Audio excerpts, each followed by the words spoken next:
मीठे बाबा के एक तरह के महावाक्य हैं। आज बाबा ने कहा, मीठे बच्चे, योगेश्वर बाप आए हैं तुम्हें राजयोग सिखाने। इस योग से ही तुम विक्रमाजीत बन भविष्य में विश्व महाराजा महारानी बनते हो। ठीक है, बाबा कह रहे बच्चे, इस योग से ही महाराजा महारानी बनोगे, क्योंकि पाप कटेंगे तभी तो प्रश्न है, विकर्मों से बचने के लिए कौन सी प्रतिज्ञा याद रखो? तो आंसर है, मेरा तो एक शिव बाबा, दूसरा न कोई, एक बाप से सच्चा रूहानी लव रखना है। ये प्रतिज्ञा याद रहे तो विकर्म नहीं होगा। माया देह अभिमान मिला के उल्टा कर्म कराती है। बाबा उस्ताद है, उसे याद कर माया से पूरी युद्ध करो तो हार नहीं हो सकती। ठीक है, आपको पता भी नहीं चलेगा आपसे कब गलती हो जाएगी। इसीलिए बाबा ये शिक्षा देते हैं कि मेरी याद में रहोगे तो मैं तुम्हें बचा लूंगा। इसीलिए कहते हैं, अजप्पा जाप करते रहो, अंदर ही अंदर जब याद चलती रहेगी तो चाहे वो उतना नहीं अंदर जा रही, लेकिन कुछ तो जा ही रही है। ठीक है, तो बाबा ने कहा माया से क्या होंगे, फिर आप बच जाएंगे। दूसरा प्रश्न है, अपने बच्चों प्रति बाप की कौन सी आश है? तो आंसर है, जैसे लौकिक बाप चाहते हैं मैं बच्चों को उच्च पढ़ाऊं, बेहद का बाबा भी कहते हैं मैं अपने बच्चों को स्वर्ग की परी बना दूं। बच्चे, सिर्फ मेरी श्रीमत पर चलो तो तुम श्रेष्ठ बन जाएंगे। ठीक है मोहन भाई जी, बाबा बोल रहे हैं क्या कि मेरी किस पे चलो? श्रीमत पे चलो। तो गीत है, तकदीर जगाकर आई हूँ। ओम शांति। मीठे मीठे बच्चे जानते हैं कि हम अपनी तकदीर बनाने यहाँ आए हैं। किसके पास आए हैं? योगेश्वर के पास, सिखलाने वाले ईश्वर के पास आए हैं, जो योग सिखला रहे हैं। योग से मतलब ये नहीं है कि जो बाहरी योग है। दुनिया में लोग योग और योगा को एक ही समझते हैं। जैसे बहुत लोग आते हैं तो कहते हैं कि आप हमें योगा करा दीजिए, तो हम उनको बताते हैं कि योग और योगा ये दोनों डिफरेंट चीजें हैं। योग मतलब होता है मेडिटेशन, और मेडिटेशन का मतलब होता है कम्युनिकेशन टू द गॉड, और योगा होता है फिजिकल एक्सरसाइज। ठीक है, जो आपके शरीर को तंदुरुस्त करेगा, और मेडिटेशन आपकी आत्मा को तंदुरुस्त करेगा। तो बाबा ने कहा योगेश्वर जो यहाँ शब्द यूज हुआ है उससे मतलब है कि तुम्हारी आत्मा में ताकत भरने वाला। ठीक है, कौन सा योग बाबा बता रहे? हठ योग तो अनेक प्रकार का है, ये जिस्मानी योग नहीं, सन्यासियों का तत्व योग ब्रह्म योग है। उनको ईश्वर योग नहीं सिखाते। तुम जानते हो परमपिता परमात्मा हमको फिर से कल पहले मुआफिक राजयोग सिखा रहे हैं। सन्यासी ऐसे कभी नहीं कहेंगे ये योग कल पहले भी सिखाया था और अभी भी सिखा रहे हैं, नहीं। तुम बच्चे कह सकते हो वो हठ योगी राजयोग सिखला नहीं सकते, क्योंकि वो शरीर से ऊपर ही नहीं उठ सकते, क्योंकि शरीर से ऊपर का ज्ञान ही नहीं है, शरीर से ऊपर की समझ ही नहीं है। बस सोचते हैं श्वास को रोके, गहरी करें, अच्छे से करें तो किसी तरह शरीर बैलेंस में आ जाए, जिससे बीपी और सारी बीमारियां बैलेंस में आ जाती हैं। लेकिन आप बहुत अच्छी तरह से एक बात समझ लो और औरों को भी समझाओ कि शरीर को स्वस्थ रखने से पहले मन का स्वस्थ रहना बहुत जरूरी है। ठीक है, तो मन अगर आपका स्वस्थ रहेगा तो आप थोड़ी भी शरीर की एक्सरसाइज में फिट रहेंगे। यहाँ ये मना नहीं कर रहे कि आप नहीं करो, आप जितनी इम्पोर्टेंस शरीर को सही रखने में दे रहे हैं। जैसे आजकल लोग बहुत हेल्थ कॉन्शियस हैं, ठीक है, तो इसी तरह से अगर इतने सोल कॉन्शियस हो जाएं तो कितनी बड़ी बात है। आप समझ रहे हैं ना कि कितना संभल संभल के खाते हैं कि कहीं हमारी तबीयत खराब ना हो जाए। अब ध्यान से सुनो, अब इतना संभल के सोच भी लो कि तुम जो व्यर्थ सोच रहे हो उससे दिमाग पे बुरा असर पड़ेगा। अब उसके लिए तो डॉक्टर भी नहीं आपको मिलेगा, फिर तो एक ही हॉस्पिटल है। समझ गए ना? तो फिर और उसमें भी सोने की दवाई मिलती है, उसमें बीमारी को ठीक करने की दवा नहीं मिलती। क्योंकि आपने सुना होगा कि आजकल कहते हैं कि हर चीज को चेंज करा लो, पर लेकिन जैसे कहते हैं घुटने बदलवा लो, ये करवा लो, कभी सुना दिमाग बदलवा लो? क्योंकि एक बार अगर ये खराब हो गया ना तो ये जो है फिर ठीक नहीं हो सकता। और ये खराब आपका होगा फालतू की, तो करेंगे आप फिर ऐसे काम है मोहन भाई जी? सोचेंगे फालतू की बातें? हाँ जी, भाइयों की बात नहीं है, बहनों की भी बात है, कोई किसी की तरफ ना देखे खुद अपनी तरफ भी देख ले, ठीक है?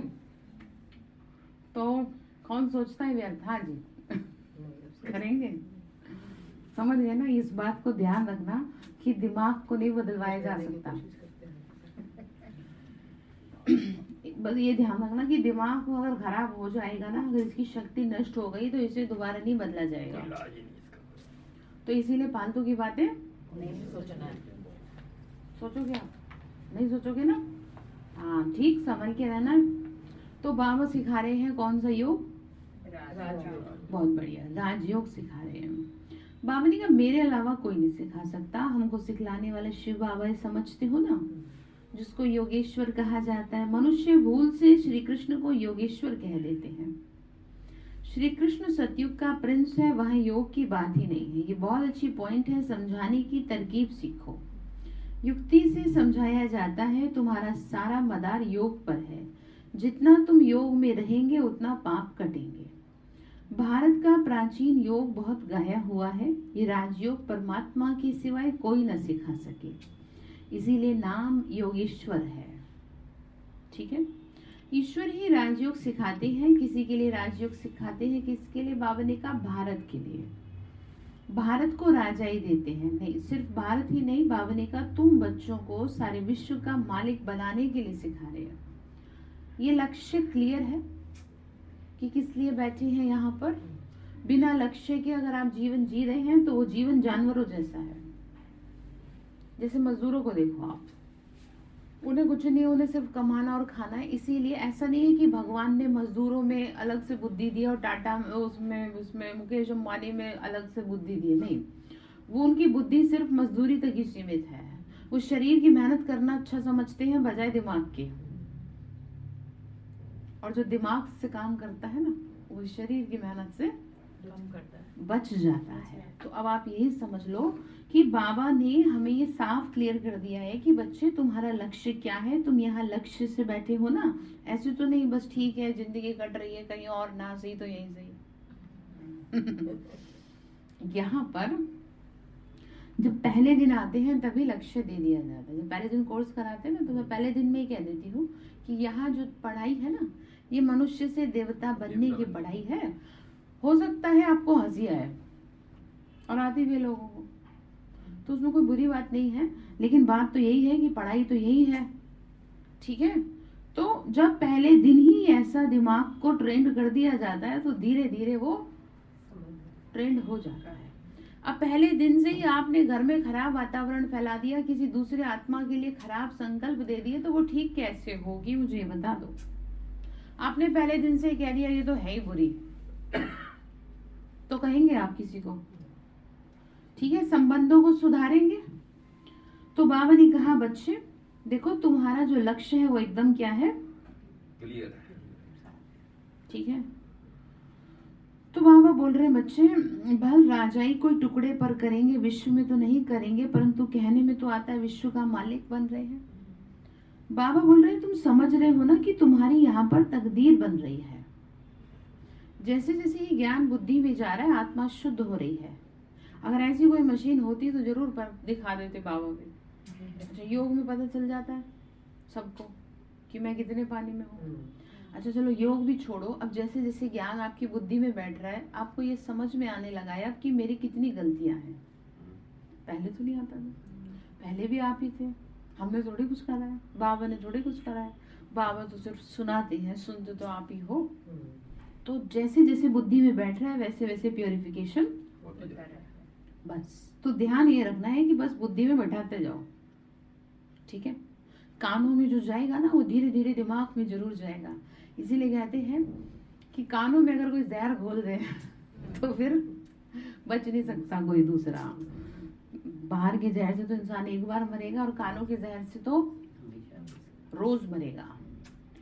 तो अब क्यों ना हम इन कानों में अच्छी बात डाल दे। तो इसीलिए कहती हूँ आपसे कि चाहे आप जैसे भी हैं, बस बैठ करके सुनते रहें। ठीक है, सुनने से मतलब यही है कि कानों में जाती रहे आपके बाबा की मुरली। बाबा ने कहा तुम समझ रहे हो ना, तकदीर बन रही है, सारी विश्व नई बन जाती है, कैपिटल भारत है, तुम्हारी नई विश्व में ही कैपिटल दिल्ली होगी, उसका नाम गाया हुआ है परिस्तान। तुम हो ज्ञान परिया, ज्ञान सागर में गोता खाकर मनुष्य से बदल तुम स्वर्ग की परियां बन रहे हो। ये ज्ञान सरोवर है, कहते हैं वहां स्नान करने से मनुष्य परी बन जाते हैं। अब तुम यहाँ आए हो स्वर्ग की परियां बनने के लिए, तुम बादशाही ले रहे हो।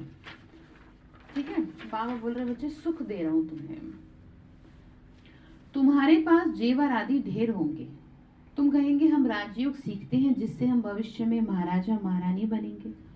अगर तुम अच्छी रीति श्रीमत पर चलेंगे तो ऐसे मत समझना कि प्रजा में जाने वाले को परी कहेंगे, नहीं, श्रीमत पर दैवी गुण धारण करने हैं। लौकिक बाप का बच्चों में मोह होता है तो कहते हैं बच्चों को उच्च चढ़ाओ, तो माँ बाप क्या करते हैं, पूरी मेहनत करते हैं बच्चों का भविष्य बनाने। तो यहाँ बाबा भी कहते हैं कि मैं तुमको परी बना दूं अगर तुम मेरी श्रीमत पे चलोगे तो उच्च श्रेष्ठ बनोगे। कोई को तकलीफ तो नहीं दे रहे, तकलीफ दिया आपको, सुबह सुबह उठा दिया। तो साहूकारों को सुनने की फुर्सत नहीं मिलती, एक दिन बाबा सारी फुर्सत सबकी खत्म कर देगा, बैठा देगा, कहेगा फुर्सत ही फुर्सत है, अब करो, फिर मिलेगा नहीं। अब आप समझ लो, मजबूरी से कोई काम किया जाता है ना तो उसके मार्क्स नहीं मिलते।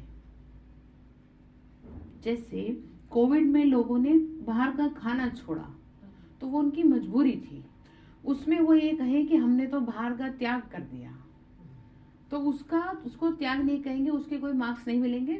और हमने तो कब से बाबा की आज्ञाओं का पालन कर रहे हैं तो हमें पूरे मार्क्स मिलेंगे, हम भगवान के दिल पे चढ़ेंगे। अब आप समझ लो, इसीलिए बाबा की सेवा मजबूरी से करेंगे तो कुछ नहीं मिलेगा, खुशी से करेंगे, जिम्मेदारी से करेंगे। जैसे पवित्रता का पालन अपनी उससे मतलब जिम्मेदारी से करेंगे, आप भगवान की आज्ञाओं को सर माथे रख के करेंगे तो पूरे नंबर मिलेंगे। बाबा ने कहा आने वाले समय में ऐसा वातावरण हो जाएगा, ऐसी बीमारियां लग जाएंगी कि लोग मजबूरी में पवित्रता को धारण करेंगे, जैसे खाने की पवित्रता को धारण किया मजबूरी में। तो बाबा ने कहा उससे कुछ भी नहीं मिलेगा। जैसे आप रास्ते से जा रहे थे, कहीं पर आपके पैसे गिरते हैं और आप कहो मैंने तो आज 1000 रुपए का त्याग कर दिया, दान कर दिया, तो विधान है, संतोष कर लेते हैं, ये तो मजबूरी थी आपकी, आप थोड़ी फेंक के चल रहे थे पैसों को, गिर गए। तो ये जो है दान नहीं कहा जाएगा, उसके पास चला गया, ये त्याग नहीं कहा जाएगा। त्याग वो है कि आपकी एक रोटी है, उसमें से आपने चाहे एक हिस्सा ही निकाला, लेकिन आपने निकाला, वो क्या है, आपका त्याग है। सुबह की नींद इतनी प्यारी लग रही है, उसमें आपने क्या किया, कि मुझे बाबा के लिए उठना है, तो ये आपने त्याग किया। ठीक है, शरीर नहीं चल रहा फिर भी आपने सेवा में सेवा में हाथ बढ़ाया, ये क्या किया आपने, त्याग में ही भाग्य है। ठीक है, अभी इतना ध्यान रख लो। अब आप ये देख लो कि आप कितना त्याग कर रहे हो। अभी तो सब कुछ सहज मिल रहा है, ठीक है, तो बात आपको समझ में आ गई या ऊपर से चली गई, अंदर चली गई? तो बाबा ने कहा कि फुर्सत नहीं है, ऐसा कहोगे नहीं। बाबा ने कहा जिनको लफड़े ज्यादा हैं उनका योग लग ही नहीं सकता, ज्यादा झमेले क्रिएट कर रखे हैं, रिश्तेदारी में भी पता नहीं कितनी झमेले क्रिएट कर रखे हैं, यारी दोस्ती में कर रखे हैं, तो दिमाग शांत कैसे होगा। एक बात को लिख के रख लो, जो जितना सफल व्यक्ति होता है ना उसके उतने ही गिने चुने लोगों से दोस्ती होती है, और जो जैसे आपकी लैंग्वेज में अगर कहूँ जो वेल्ला होता है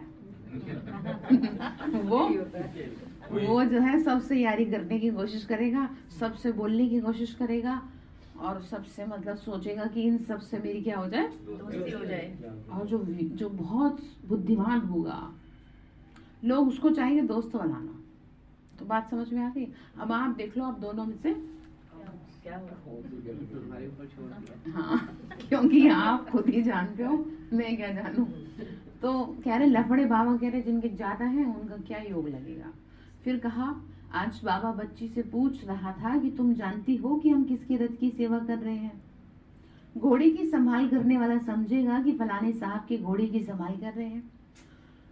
तो बात करें गुलजार दादी जी की या फिर बात करें ब्रह्मा बाबा की, तो बाबा के पास साथ भी थे बाबा की संभाल करने वाले। घोड़े की संभाल करने वाले को समझेंगे कि भाई साहिब की घोड़े की संभाल कर रहे हैं। तो तुम जानते हो ये किसका रथ है? शिव बाबा का। अगर शिव बाबा को याद कर तुम इस रथ की रक्षा, रथ की सेवा करोगे तो बाबा ने कहा तो तुम बहुतों से अच्छा पद पा सकते हो। ये हुआ रथ। याद तो शिव बाबा को करना है, ये भी याद रहे तो बेड़ा पार हो सकता है। और याद वही कर सकता है जिसके बाबा ने कहा लफड़े कम होंगे, जो फालतू की बातें कम करता होगा। जितने ज्यादा लोगों से आप जुड़े रहेंगे उतनी ही ज्यादा आपकी एनर्जी वेस्ट होती रहेगी। जितने ज्यादा लोगों से बातचीत करेंगे उतनी ही ज्यादा एनर्जी वेस्ट होगी। अब यहाँ पर ये भी नहीं कह रहे कि आप किसी से बात ना करें, आप समझ रहे हैं। रिश्तेदारी नातेदारी सबको संभालते हुए, सबसे बातचीत करते हुए, जैसे कि 2 दिन पहले आपको सिखाया था या कल सिखाया था कि सबसे न्यारे और प्यारे रहना है। हाँ, कमल का एग्जाम्पल दिया था। तो कमल का मतलब यही है कि कमल ये नहीं कह रहा कि मैं दुनिया से अलग हूँ। क्या कह रहा है? मैं कीचड़ में उगूंगा, मैं कीचड़ में ही उगूंगा, लेकिन उगूंगा कैसे? खिला हुआ। ऐसे नहीं कि मैं मुरझा जाऊंगा। अब आप यही देख लो, आप ये ना कहो कि मैं सबको छोड़ छाड़ दूं तब तो मैं सही रहूंगी, ये फलाने मेरे साथ सही रहें तो मैं सही रहूंगी। तो बाबा ने कहा तुम तो उदाहरण को ही गलत साबित करोगे। तो ये उदाहरण को गलत साबित कर सकते हो आप? कीचड़ में ही तो कमल उगेगा। तो ये दुनिया जो है कीचड़ है और आपका जो जीवन है वो ग्रस्त जीवन है, और ये कमल के फूल की तरह है। आपको दुनिया में रह के स्वयं को कैसे रखना है? तो खिला देंगे आप, है हल्का में खिला के रखना है। हाँ जी, मुंह पे हाथ रख लेते हैं, ठीक है। तो सामने सामने जो आत्माएं बैठती हैं तो थोड़ा सा ध्यान रखें, ठीक। तो कमल के फूल की तरह जीवन को बाबा ने कहा कि बच्चे शिव बाबा को याद करें तभी तो कुछ हो। भविष्य नई दुनिया के लिए सिखा रहे हैं। श्री कृष्ण कैसे राजयोग सिखाएंगे? बाबा ने कहा वो तो सतयुगी राजाई में था, परंतु ये राजाई किसने स्थापन करी? बाप ने। प्राचीन देवी देवताओं को ऐसा किसने बनाया? किसने राजयोग सिखाया? वो श्री कृष्ण का नाम लेते हैं। बाबा ने कहा समझते ही नहीं। बाबा कहते बच्चे मुझे याद करो तो पवित्र दुनिया का मालिक बनो, और कोई उपाय नहीं है। एक तरफ याद करते हैं पतित पावन को, दूसरी तरफ नदियों को कहते हैं पतित पावनी। कितनी भूल है। बात छोटी है परंतु मनुष्यों की आंख खोलनी है। बाबा ने कहा बाबा जब आते हैं तो आंखें समझाते हैं कि पतित पावन मैं हूँ, मैं ही तुमको ज्ञान स्नान कराए पावन बनाता हूँ। ये पतित दुनिया है। सन्यासी अनेक प्रकार के यहाँ पर योग सिखाते हैं पतित, परंतु राजयोग तो केवल बाबा ही सिखाते हैं। परमपिता परमात्मा को ही कहते हैं। उनको कितना याद करना चाहिए। फिर मैनर्स भी अच्छे धारण करने हैं। बाबा कह रहे बच्चे 16 कला संपूर्ण बनते हैं, खान पान शुद्ध होना चाहिए। अब यहीं पे बात अटक जाती है कि वैसे तो हम ज्ञान में चलेंगे लेकिन खान पान कैसे शुद्ध करें। तो बाबा ने कहा कोई झट धारण कर लेता है, गाया हुआ है सेकंड में जीवन मुक्ति। एक जनक थोड़ी होगा, मिसाल एक का दिया जाता है, उदाहरण एक का दिया जाता है, लेकिन वो होता एक नहीं है। कोई एक वो साबित कर देता है कि आप ऐसा कर सकते हैं, ठीक है। जैसे बाबा कहते हैं बच्चे, जैसे पार्वती का उदाहरण देते हैं, जैसे सीता का उदाहरण देते हैं, द्रौपदी का उदाहरण देते हैं, तो वो एक नहीं है। अर्जुन का उदाहरण देते हैं, अर्जुन को एक नहीं है, जो ओटे सो अर्जुन है। ओट ना समझते हैं। तो बाबा बोल रहे हैं बच्चे द्रौपदी को एक थोड़ी है, सबकी लाज रखते हैं। स्त्री पुरुष दोनों को पतित होने से बचाते हैं। गीता में श्री कृष्ण का नाम लिख दिया है। इस समय तुम बच्चे जो कुछ भी करते हो भक्ति में यादगार बनता है। शिव बाबा का कितना बड़ा मंदिर है, जो सेवा करते हैं उनका नामाचार चलता है। तुम्हारा दिलवाड़ा मंदिर एक्यूरेट यादगार है। नीचे तपस्या कर रहे हो, अभी तुम बाप से योग लगा रहे हो मालिक बनने के लिए। ठीक है, सबसे पहले तो आपका खुद पे मालिक बनाएगा आपको, इसीलिए कहा राजयोग, जैसे बाहर लिखा रहता है ना राजयोग केंद्र। फिर आपको सिखाएगा, सबसे पहले सिखाता है बाबा कर्मेंद्रियों पे राज करना, फिर सिखाता है बाबा किस पे राज करना, कर्मेंद्रियों में मन भी आ जाएगा, अपना खुद का आ जाएगा। फिर बाबा सिखाता है औरों पे राज करना। इसीलिए आपको अब राज करने से मतलब ये नहीं कि आप अपनी राजनीति चलाओ कि मैं जो कह रही हूँ वो सही है कि सब सुने। हाँ, हो नहीं चाहिए। आप ये चीज तब हो सकती है जब आप किसी ओहदे पे बैठ जाओ, तो डर के मारे लोग आपकी मान लेंगे, और डर के आगे किसी की उन्नति नहीं हो सकती। तो बात समझ में आ गई आपको? तो हमें किसी को डराना नहीं है, हमें तो प्यार से सबसे अपनी बात मनवानी है। जैसे आप किसी को अच्छी बात सिखा रहे हैं और उसे समझ में नहीं आ रही तो कैसे सिखाओगे? तो जुबान का आजकल जमाना नहीं है, शब्दों से लोग नाराज होते हैं, माइंड से। हाँ, तो माइंड टू माइंड कम्युनिकेट करें। तो बाबा ने कहा जाता है जंगल को कलम बनाओ, सागर को स्याही बनाओ तो भी खुटता नहीं है, लास्ट तक चलेगा। तो मेहनत की जाती है, ज्ञान की बात कर रहे हैं। सेकंड की बात भी ठीक है, बाप को जाना तो वत्से को जाना। साथ साथ ये समझाते हैं कि चक्र कैसे फिरता है, धर्म कैसे स्थापन होते हैं। बाबा कह रहे बच्चे मैं तुम्हें समझाता हूँ, निश्चय करते हो ना कि हम बादशाही ले रहे हैं, फिर क्यों भूल जाते हो? ठीक है ना, बार बार खुद को याद दिलाते रहो। इसीलिए 3 से 4 बार बाबा को याद कर लेना चाहिए, चाहे थोड़ा थोड़ा कर लो। मोहन भाई जी क्या सुन रहे हो? बाबा कह रहे बच्चे चाहे थोड़ा थोड़ा कर लो, लेकिन बाबा को याद कर लो। ठीक है, बाबा ने कहा तुम यहाँ कर्मातीत अवस्था हो जाएगी जब तुम्हारी, तो तुम यहाँ नहीं रह सकेंगे। बच्चों को वर्षों से समझा रहे हैं, बात बहुत सहज है, अल्फ और बे की। बुद्धि में पूरा राज आता है तो फिर औरों को भी समझाना पड़ता है, सारा झाड़ बुद्धि में आ जाता है। बाप से सहज वर्षा लेना है, कहते हैं बाबा योग नहीं लगता, बुद्धि भटकती है। हाँ जी, शीला बहन क्या कह रहे? माया विकर्म करा देती है। तो बाबा समझाते हैं अगर तुमने पाप किया तो फिर बहुत पुरुषार्थ करना पड़ेगा।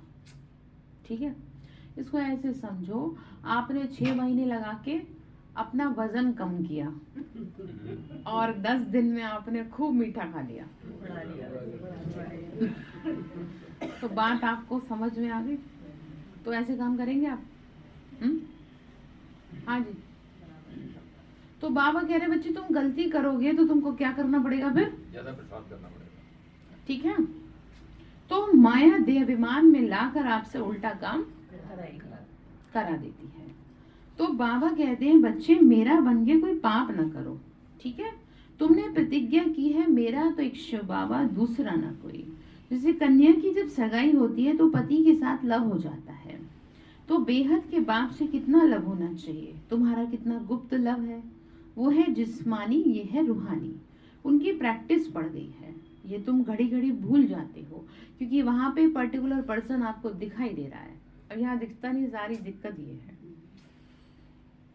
ठीक है, तो भूल जाते हो। तो अपने को आत्मा समझ याद करो, तुम हो खुदाई खिदमतगार। तुम क्या हो? भगवान की खिदमत करने वाले, रूहानी सेवादारी हो।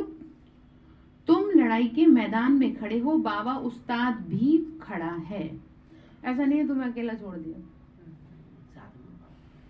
ठीक है, युद्ध के मैदान में श्री कृष्ण का रथ याद कर लो। ठीक है, आपका जो मैदान है उसको संभालने वाला जो है रथ जो है वो किसने संभाल रखा है? बस आप ये मत सोचो मैं चला रही हूँ घर को, क्योंकि जैसे ही 5 पांडवों को ये अभिमान आ गया कि ये तो हम कर रहे थे, वैसे ही खेल बिगड़ गया। और जब वो चले गए श्री कृष्ण, तब समझ में आया ये तो माधव कर रहे थे। तो फिर समझ में आया ना। तो जब आप ये समझेंगे कि मैं कर रही हूँ, तो बाबा कहेंगे तुम खुद ही कर लो। मैं फिर वहां जाऊं जहाँ मेरे को चाहिए, बच्चे मेरे को पुकार रहे हैं। तो उस्ताद खड़ा है, तो कहती है माया के साथ पूरी युद्ध करो, मैं खड़ा हूँ साथ दे रहा हूँ, बस तुम्हें दिखाई तो नहीं दे रहा। मिस्टर इंडिया याद कर लिया मैंने, वो भी लाल था, बाबा भी लाल है। तो बात समझ में आ गई। जब भी आपको लगे कि मैं अकेली खड़ी हूँ तो आप याद कर लो कि बाबा मिस्टर इंडिया बन के आपके ठीक है, और वो दिखाई बस आपको नहीं दे रहे। अच्छा आपको तो दे भी जाएंगे, औरों को दिखेंगे भी नहीं, कह देंगे इनके काम हो कैसे रहे हैं। मजा तो तभी आएगा ना जब लोग आपको गिराने के लिए लगे रहे और आप वापस उठ जाओ, मजा तभी है। रिश्तेदारी नातेदारी ये कहे कि ये कैसे खुश रहते हैं इतने, तभी तो समझ में आएगा कि हमने एडमिशन कहाँ लिया है, तुमने तो बहुत लेट कर दिया। 2000 कितने में लग गया? 2013 में लगा है। 2013 में टू लेट का बोर्ड लग चुका है। आप समझ रहे हैं, बाबा ने मुरलियाँ चलाई बड़ी सख्त कि दुनिया बाद में पहुंचेगी। तो वो क्या था, तब तक ये सब थे, दादियां थी, तो लग गया। अब थोड़ी उतना रहा है कुछ भी। तो बाबा बता रहे हैं, तो इसीलिए माधव यानी उस्ताद आपके साथ खड़े हैं, इसीलिए ध्यान रखिए। आप अकेले नहीं हो तो क्यों दुखी हो जाते हो। बाबा कह रहे बच्चे, बाप कह रहे युद्ध करो, आपको ये नहीं कह रहे नहीं कमजोर बनो। देखो दो तरह की माँ होती है, एक अपने बच्चे को क्या कहती है, दोनों के बच्चे जो है खेल रहे हैं, एक कहती है कि हाँ खेल, दूसरी कहती है नहीं तेरे चोट लग जाएगी, मैं अपने बच्चे को खेलने नहीं दूंगी। अब ध्यान से समझना, अब ऐसा नहीं है कि वो प्यार नहीं करती, प्यार वो करती है, लेकिन एक उसे स्ट्रांग बना रही है, एक उसे वीक बना रही है। अब यही समझ लो, अब यही समझ लो बात। अब आप क्या कर रहे हो, आप खुद को वीक बना रहे हो या खुद को स्ट्रांग बना रहे हो, और औरों को भी। ये नहीं कि नहीं तुम मत करो ऐसे, डरो, अच्छा तुम्हारे साथ इतना बुरा हो गया, फोन तो आते होंगे आपको सबके, सब अपनी समस्या आपसे सुनाते होंगे। आप ये एक्सप्रेशन बिल्कुल भी मत देना कि ये तो बहुत न, बोलो क्या हुआ, लोगों के साथ बड़े बड़े खेल हो जाते हैं, कुछ भी नहीं हुआ, ठीक हो जाएगा सब। बस इतनी सी बात कह करके उठा देना उसको। ये नहीं कि ये तो बड़ा गलत हो रहा है तुम्हारे साथ, कुछ नहीं गलत हो रहा। सबसे बुरा है लोगों के शरीर कट जाते हैं, उससे बुरा कुछ नहीं है, वो तब भी उठ जाते हैं। बहुत बहुत आत्माएं हैं। अब यहाँ पे आपको ये बात सिर्फ इसलिए बता रही हूँ कि आप किसी का हौसला, किसी का जो मन है उसको डाउन ना करें। जैसे आपकी बेटी का फोन आ रहा है कि माँ मेरे साथ ऐसे ऐसे हो गया, बड़ा बुरा कर रहे हैं कोई मेरे साथ, तो बोलो कुछ नहीं बुरा होता, हिम्मत रखो और आगे की और बस इसी में नंबर है। तो आपने क्या बना दिया उसको, तो आगे से सबको स्ट्रांग बनाएंगे या कमजोर बनाएंगे, हैं कि नहीं नहीं मत करो कुछ, बैठ जाओ घर में या लड़ करके आ जाओ मेरे पास डिप्रेशन में आ गए तो बात समझ में आ गई। तो ये आप ही के ऊपर है कि आप ये चीज करो, ठीक है। तो बाबा ने कहा तूफान तो आएंगे लेकिन उस्ताद खड़ा है, ध्यान रखना। बाबा ने कहा इन भूतों को भगाते रहो। बाबा कह रहे, लिखते हैं बाबा भूत आ गया, तो बाबा ने कहा भगाओ, अंत तक आएगा, जोर से आएगा। बाबा तो और एडवांस में कह रहे। तो अज्ञान में जितना नहीं आया होगा ना अभी उतना भी आएगा, बिना ज्ञान के जब थे उतना नहीं था, लेकिन अभी आएगा। ज्ञान में आने से काम का नशा आ जाएगा, स्वप्न भी आते रहेंगे, ये क्या है, ये वंडरफुल ज्ञान है, कोई मूंझ कर छोड़ देते हैं।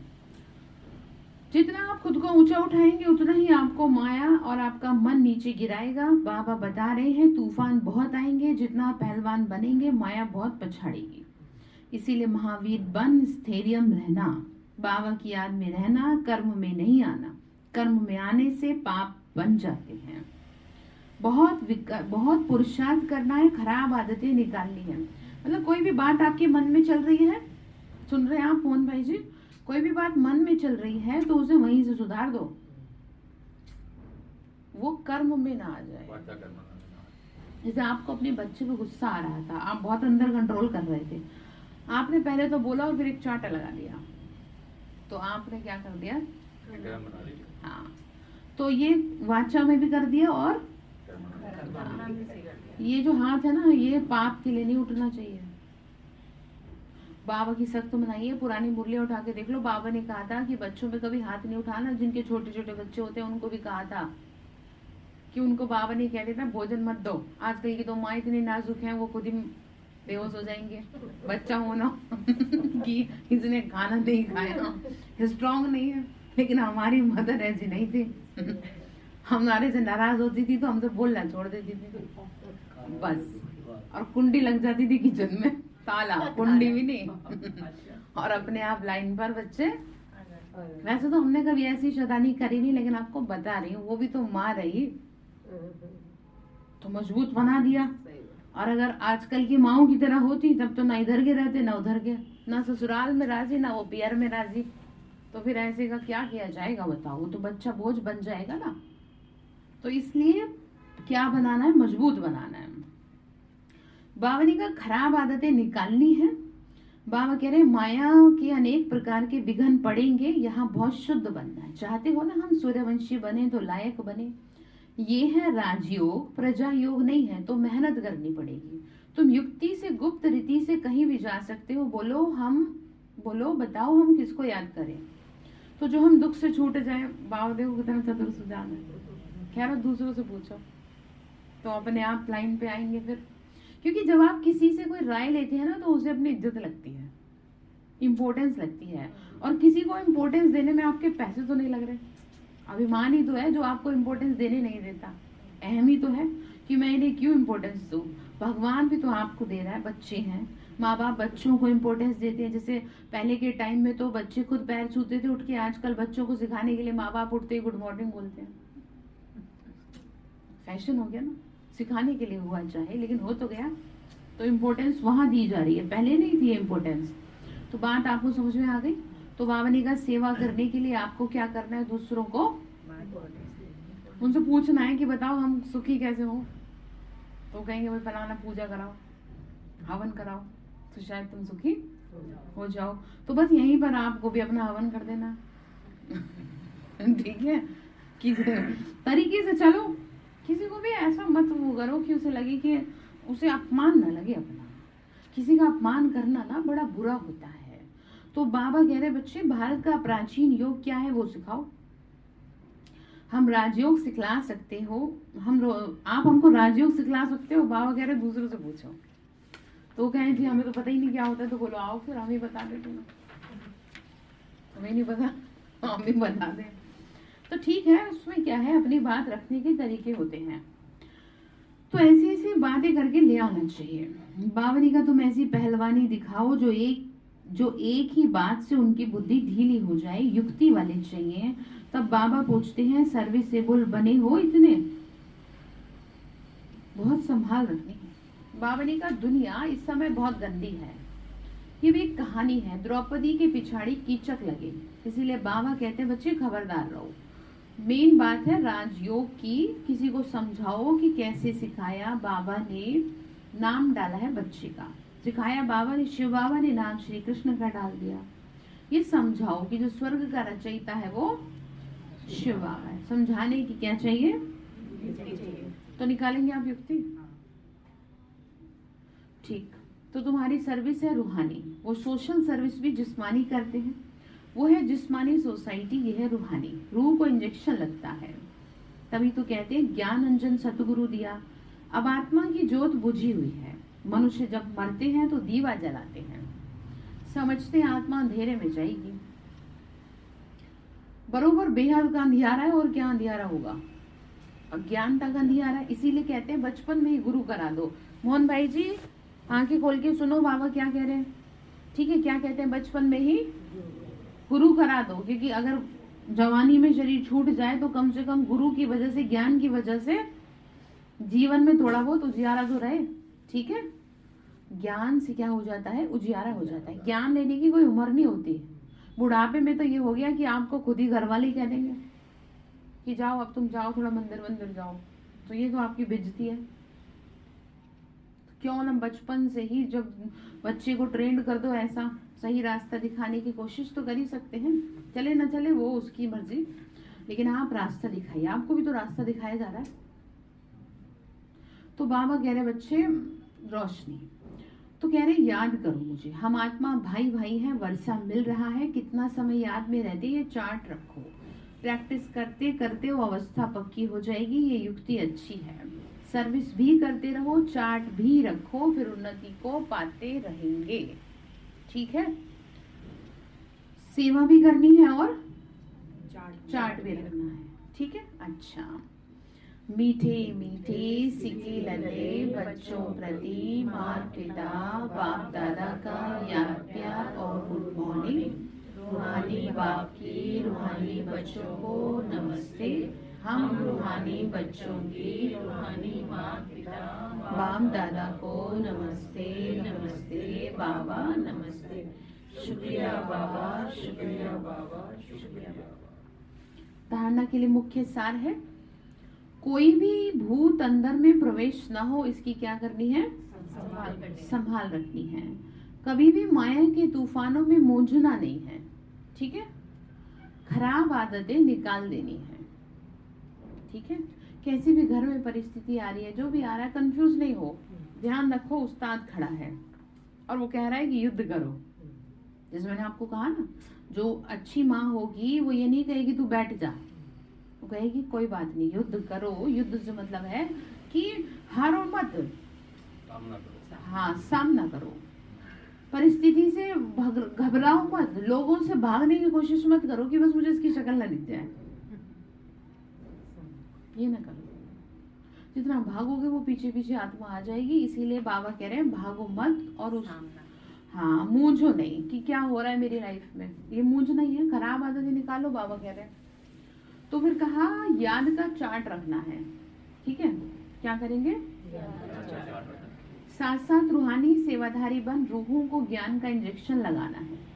ठीक है, रूहों को क्या करना है, ज्ञान का इंजेक्शन। तो वरदान दिया बाबा ने, कोई भी कार्य करते सदा दिल तख्त नशीन रहने वाले बेफिक्र बादशाह भव। कोई भी कार्य करते सदा बेफिक्र बादशाह भव। वरदान जब समझ में आया तो उसे ब्रेक ब्रेक करके पढ़ो, पीछे की तरफ से पढ़ो। बादशाह कौन है, ठीक है, बाबा ने कहा बादशाह कौन है, तो जो क्या करेगा, जो कोई भी कार्य करते हुए बाबा की याद में रहेगा, तो वो क्या बन जाएगा, दिल तक नशीन बन जाएगा, तो बेफिक्र बादशाह। बाबा ने कहा जो सदा बाप दादा के दिल तक नशीन रहते हैं वो बादशाह बनते हैं, क्योंकि इस तख्त की विशेषता है कि जो तख्त नशीन होगा वो सब बातों से बेफिक्र होगा। ठीक है, अब समझ लो थोड़ा। बाबा ने कहा जो तख्त नशीन होगा, बाप दादा के दिल पे राज करेगा, उसे टेंशन नहीं रहेगी, वो सब बातों से बेफिक्र रहेगा। जैसे आजकल भी कोई स्थान को विशेष कोई ना कोई नवीनता विशेषता मिली हुई है, तो दिल तख्त की विशेषता है कि वहां फिक्र नहीं आ सकता। जो भगवान के दिल पे है उसको टेंशन नहीं हो सकती, और वो जो दिल पे नहीं है इसका मतलब वो टेंशन में है। तो यह इसको ऐसे समझो कि जैसे कोई आत्मा अगर किसी से जुड़ी है तो वो खुश रहती है। आप समझो, किसी से उसे प्यार मिल रहा है, किसी से उसे सपोर्ट मिल रहा है तो वो खुश रहती है, और वहीं से उसे सपोर्ट ना मिले दुखी हो जाती है। हाँ, तो यहाँ पे इंसानों को हटा दो और किससे सपोर्ट लो, अब बाबा से।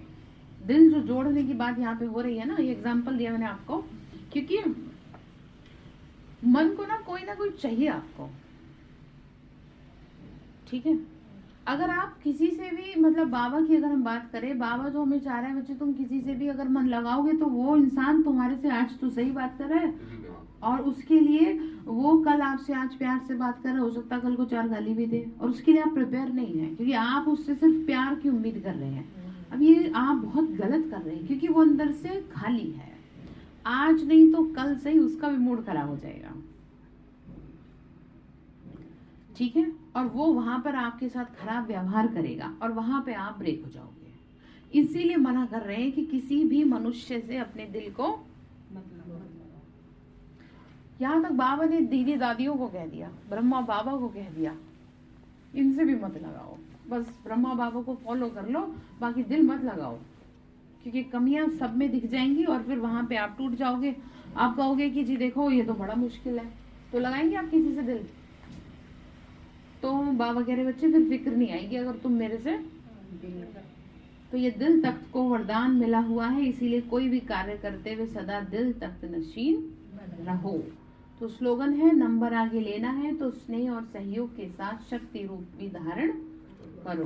तो कितनी सुंदर बात है, नंबर आगे लेना है तो स्नेह और सहयोग के साथ शक्ति रूप भी धारण करो। ठीक है, तो आज के लिए आपका होमवर्क यही है कि आपको ध्यान रखना है कि जो भी आज आपके पास आए माया का तूफान, उसमें आपको कंफ्यूज नहीं होना है कि मेरे साथ ऐसा क्यों हो रहा है। अच्छा, ओम शांति।